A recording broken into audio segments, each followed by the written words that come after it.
un 1% y Telefónica se deja un 0,8% en estos momentos. Así que vamos a analizar lo que está pasando, lo que pasó también ayer con el mercado del petróleo y bueno, pues cuáles son las grandes oportunidades ahora que nos está arrojando el mercado. Marc Ribes, cofundador y CEO de Blackbird. Muy buenas. Muy buenas, Marta, ¿qué tal? Bueno, ¿cómo ves los mercados en un día como hoy? Semana corta también por ser Semana Santa, semana donde entiendo que la volatilidad quizá por el hecho de que hay menos traders entrando o saliendo del mercado en una semana como esta, pues quizá puede ser un poco más tranquila, pero aún así hay que recordar que tenemos datos importantes, por ejemplo, de empleo en Estados Unidos, que al final pues son mirados con lupa por la Reserva Federal. ¿Cómo ves en general el mercado, Marc?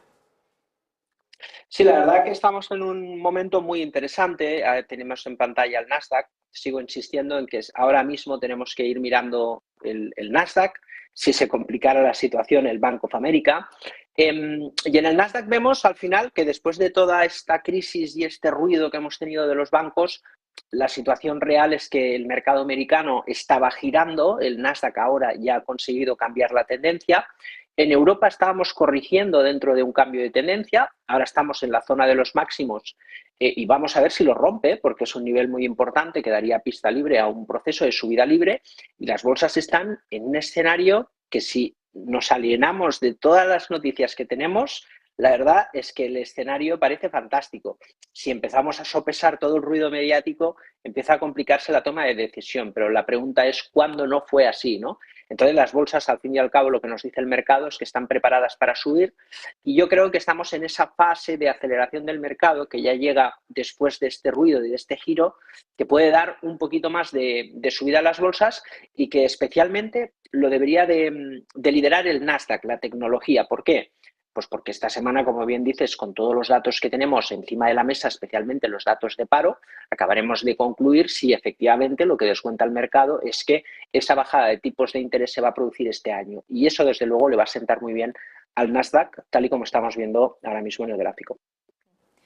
Marc, quería preguntarte también cómo ves lo que está pasando con el petróleo después de la decisión de la OPEP del pasado domingo. Bueno, hoy seguimos teniendo al petróleo subiendo, ahora está repuntando el Brent un 0,8, claro, después del subidón de ayer de en torno al 6% más o menos, llegó a subir un 8 incluso, pues claro, la subida parece pequeñita, pero es que aún así estamos en los $85 el barril. ¿Qué te parece todo lo que ocurrió con el petróleo y a dónde se puede ir el precio? Porque claro, muchos dicen que puede incluso irse al triple dígito, a los $100 el barril. No sé si crees que va a ser para tanto, ¿cómo lo ves?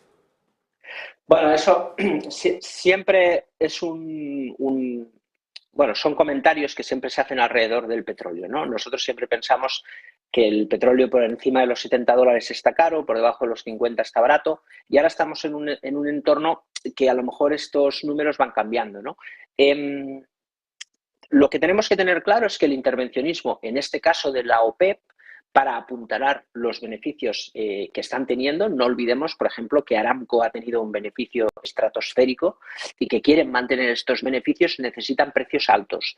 Esa digamos, bajada en la producción para subir el precio del petróleo, mantenerlo alto, yo creo que lo que nos está diciendo es que ni a que a pesar de que China haya abierto la economía a la política COVID, esa demanda no logra capear los precios. Y eso significa que el crecimiento es endeble y también favorece el mensaje de moderación monetaria, de control de la inflación y que a pesar de que esta subida del petróleo pues, va a frenar el dato de inflación, sí que de manera indirecta nos está diciendo que la economía está empezando a contraerse, está empezando a desacelerar y que por lo tanto tenemos que ir monitorizando todos estos temas, pero a la bolsa, insisto, esto le podría sentar bien.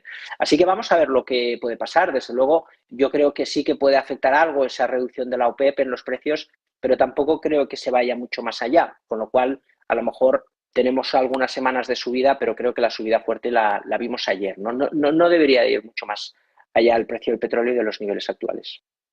Teniendo en cuenta, Marc, un poco ese intervencionismo por parte de la OPEP que cuando quiere, pues interviene y hace que los precios suban, como en el día de ayer, la cuestión es hasta qué punto tienen pues el poder de hacer que suban, por ejemplo, hasta los $100 el barril, como comentábamos, pero teniendo en cuenta esto, es momento ahora también de seguir invirtiendo en, por ejemplo, en petróleo o en energía en general, sabiendo que la demanda, por ejemplo, siempre y cuando no tengamos una recesión de esas que, bueno, pues pueda también restringir un poco la demanda de petróleo, pero se espera que la demanda en China aumente, incluso también en Europa se espera que aumente un poquito. Entonces, ¿debería ser ahora momento de centrarnos, por ejemplo, en acciones del sector petrolero?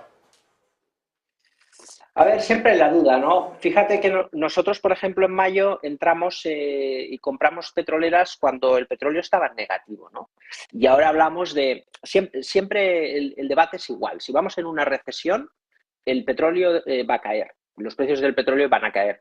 La OPEP puede controlar y puede dominar algo los precios, pero en toda recesión hay una caída severa de los precios del petróleo, ¿no? Cada ciclo tiene sus matices y sus consecuencias, pero no olvidemos que hace 4 días teníamos precios negativos por el COVID, muy bien. Aquí lo que necesitamos entender es que ha habido una falta de inversión en CAPEX durante mucho tiempo, y esa crisis después del COVID ha acelerado todo esto y esa anomalía pues, va a seguir afectando para que los precios durante un tiempo relativamente largo coticen más alto de lo normal. Claro, ahí tenemos que ser muy selectivos porque cualquier recesión puede afectar mucho a los precios y hay compañías realmente muy volátiles en el sector petrolero. Necesitamos claramente compañías con baja deuda y que sean capaces de generar caja. Eso es clave para evitar mucho la volatilidad. Nosotros preferimos estar al margen ahora mismo del sector petrolero en general, excepto dos valores que nos gustan. Uno, Galp, portugués, por su modelo de negocio muy eficiente, y dos, Chevron Texaco, por el mastodóntico programa de compra de acciones propias. Yo creo que con estas dos compañías podemos estar más que cómodos posicionados en el sector petrolero, que si bien los precios son caros, también es cierto que lo que te decía, la falta de inversión en CAPEX puede hacer que durante un tiempo razonablemente largo los precios coticen algo más caros de lo que se presupone en un escenario normal. Estas dos compañías yo creo que pueden ser dos selecciones para tener no más de un 10% en la cartera. Bueno, Mar, también otra de las cuestiones de las que quería hablar contigo es de las declaraciones de Jamie Dimon, del consejero delegado de JP Morgan, que dice que la crisis bancaria no ha terminado y que va a tener repercusiones durante los próximos años. Esto contrasta con muchas otras opiniones de bancos también, bancos de inversión, que están diciendo o sugiriendo que a lo mejor lo peor ya lo hemos visto. ¿Tú eres más de la opinión de los de Jamie Dimon o de los que consideran que la crisis bancaria ya ha quedado pues como algo del pasado?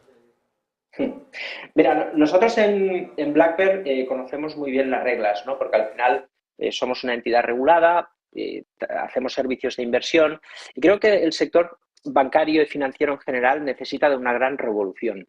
Una la va a tener, que es la digital, por lo tanto decir que la crisis bancaria ha terminado es absurdo, porque vivimos de lleno en un cambio digital dentro de las entidades de servicios de inversión. Decía también Jimmy Dimon que hay que separar los diferentes servicios, porque no tiene ningún sentido hoy en día que una compañía que hace recepción y transmisión de órdenes, por ejemplo, o asesoramiento, esté pagando el fondo de garantía de depósitos, que significa que está depositando cuando no lo está haciendo. Entonces, no tiene mucho sentido. Yo creo que la norma es muy ambigua, focalizada en grandes entidades, y hoy somos muchas pequeñas compañías que vamos a atacar un nicho, nos especializamos y ofrecemos un servicio que ningún banco puede competir en aquello que nosotros podemos hacer.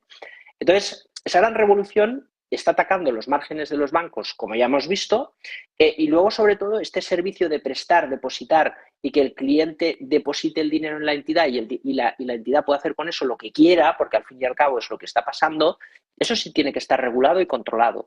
Y que los requisitos de capital, evidentemente, estamos viendo constantemente y de manera periódica cada X que no funciona y que los bancos tienen que capitalizarse si quieren prestar y que tienen que vigilar muy bien qué hacen con el dinero de sus clientes, porque al fin y al cabo el negocio básico tiene que ser depositar y prestar, no depositar, jugar, especular y luego le devuelvo cuando me lo pide, porque esto es convertir el sistema bancario en un esquema Ponzi que acaba como acaba, que es rescates continuos, entidades quebradas y digamos un modelo de negocio que es que no funciona, es inviable. Lo que hay que hacer es quitar regulación y a lo mejor dentro de la parte regulada que hace que las entidades tengan que buscarse la vida para generar dinero en los mercados, esto no puede ser. Se tiene que exigir pues unos recursos propios cercanos al 100% de los depósitos y eliminar el sistema de reserva fraccionaria. Lo que pasa es que se necesita mucho valor y mucha autoridad para hacer esto